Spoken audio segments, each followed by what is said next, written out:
Chaque semaine, nous ouvrons les archives de notre chaîne pour redécouvrir quelques-uns des sujets qui ont marqué l'actualité locale et même nationale. Bienvenue pour ce nouveau numéro de Ça s'est passé et nous débutons 17 ans en arrière. En 2001, s'écroulaient les tours jumelles du World Trade Center à New York. L'attentat faisait quelques 2753 victimes, dont 1642 seulement ont aujourd'hui été formellement identifiées et plus de 6000 blessés. Chacun se souvient précisément de ce qu'il était en train de faire à ce moment et de l'atmosphère qui régna les jours qui suivirent.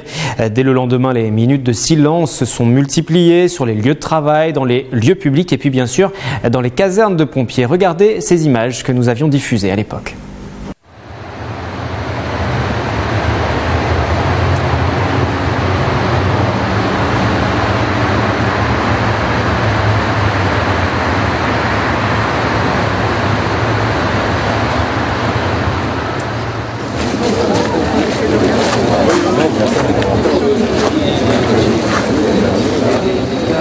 Je vous demande de bien vouloir observer une minute de silence à la mémoire des victimes des attentats aux États-Unis et d'avoir une pensée plus particulière pour les 300 sapeurs-pompiers de New York qui sont morts pendant les attentats.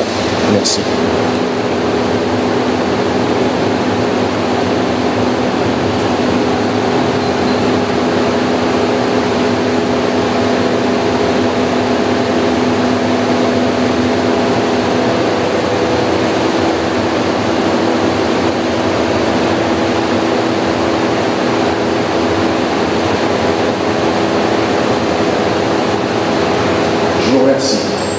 Autre lieu, autre moment de recueillement, direction Montigny, le Bretonneux où le club de baseball partageait son émotion. Ce week-end, le monde sportif a rendu hommage aux victimes des attentats du 11 septembre. Des minutes de silence ont été marquées, comme ici par les footballeurs à Guyancourt ou par les joueurs de baseball particulièrement concernés à Montigny. On se sent concerné évidemment comme tout le monde et puis en tant que joueur déjà d'un sport américain, on a des étrangers dans cette équipe, on a un Américain qui joue avec nous. Dans les équipes adverses, il y a bien souvent des joueurs américains qui viennent jouer en France. Autre forme de soutien, à Elancourt, l'on a ouvert un livre de condoléances où les habitants peuvent marquer leur solidarité. Ce livre est accessible en mairie. Et puis, vous aviez également découvert sur notre antenne le 12 septembre 2001 le témoignage d'une Américaine résidant à Saint-Quentin en Yvelines. Elle nous expliquait comment elle avait vécu ce moment loin de chez elle. J'étais à mon bureau là-haut. Je travaille souvent chez moi. Et j'ai eu un coup de fil d'une amie canadienne qui m'a dit « Allume, il faut que tu te sentes et allume la télévision parce que quelque chose se passe. » Important chez toi. Tout de suite, dans les premières 5 minutes, j'ai téléphoné à mon fils à Boston. Et puisque j'ai téléphoné rapidement, je peux tout de suite le joindre. Après ça, je ne pouvais plus joindre les États-Unis. Et donc, après de ne pas croire, après de sentir une certaine sensation de rabot avec la violence dans le monde, ma troisième sensation était l'impuissance. Et c'est ça l'émotion que je sens le plus, l'impuissance, parce que je sais que je ne peux pas aider les victimes. Je suis trop loin. Je ne peux pas rentrer chez moi.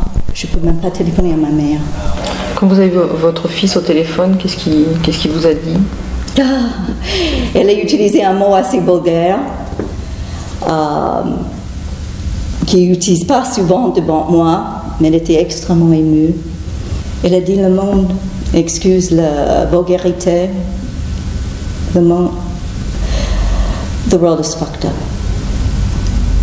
C'est ça qu'elle a dit. Voilà pour ce témoignage toujours glaçant malgré les années écoulées. Du 11 septembre 2001, nous passons au 17 septembre 2012 avec une actualité politique locale chargée. Ce jour-là, le maire de Mahenny-les-Hameaux, Jacques Lolioz, annonçait sa démission au profit de son adjoint, aujourd'hui toujours en poste, Bertrand Houillon. Jacques Lolioz ne sera plus maire de Magny-les-Hameaux à compter du vendredi 21 septembre. C'est l'annonce qu'il a faite à l'occasion du repas qui clôturait le forum des associations. Il a également présenté celui qui lui succéderait à la mairie, Bertrand Houillon, maire adjoint au logement et à la petite enfance. Il a la moitié de son âge, 36 ans. Faire en sorte que finalement je prépare déjà l'avenir et que qu'en compte du contexte politique local ici sur Magny-les-Hameaux, il m'apparaît important que la personne qui va me succéder soit connue déjà avant finalement et non pas au moment des élections municipales de 2014. Je sais qu'il y a au niveau à droite beaucoup d'appétit. Pour moi c'est d'abord un grand honneur. Alors bon, on n'y est pas encore, c'est le 28 mais c'est déjà un grand honneur et puis je l'appréhende vraiment avec beaucoup de calme et de sérénité puisque c'est vrai qu'on a une équipe municipale au niveau de la majorité qui est particulièrement solide, particulièrement investie. Une passation dans la sérénité, loin du climat qui régnait à Magny-les-Hameaux en 1977 quand Jacques Lolioz est entré au conseil municipal comme maire adjoint. À l'époque, la ville était placée sous tutelle. Jacques Lolioz devient maire en 83. Il cède son fauteuil à la droite entre 89 et 95 avant de le retrouver. 4 mandats en tout. Le conseil municipal devrait entériner le vendredi 28 septembre l'élection de Bertrand Houillon. Jacques Lolioz demeurera conseiller municipal. Il a déjà annoncé qu'il suivrait de près la campagne des municipales de 2014 en qualité de président du comité de soutien. L'enjeu est d'importance. Conserver la ville à gauche, c'est aussi éviter le basculement de l'agglomération saint-quentinoise à droite. Un double challenge pour le nouveau jeune prétendant. Et c'est ainsi que nous refermons ce deuxième numéro du Ça s'est passé. L'émission revient la semaine prochaine pour redécouvrir ensemble les événements qui ont marqué les dernières années.